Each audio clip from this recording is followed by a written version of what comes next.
नमस्कार, राठोड फूड व्लॉग्समध्ये आपलं सर्वांचं स्वागत आहे। तर आज आपण होममेड रेमेडी बाळाच्या सर्दी आणि खोकल्यासाठी दाखवणार आहे।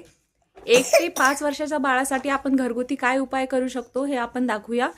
त्यामध्ये आपण हे लसणाचा एक उपाय करत आहे।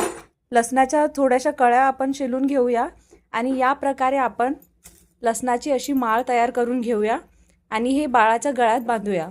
त्याने रात्री 2 रात्रीमध्ये बाळाला सर्दीपासून आणि खोकल्यापासून बराचसा आराम होईल। Thank you.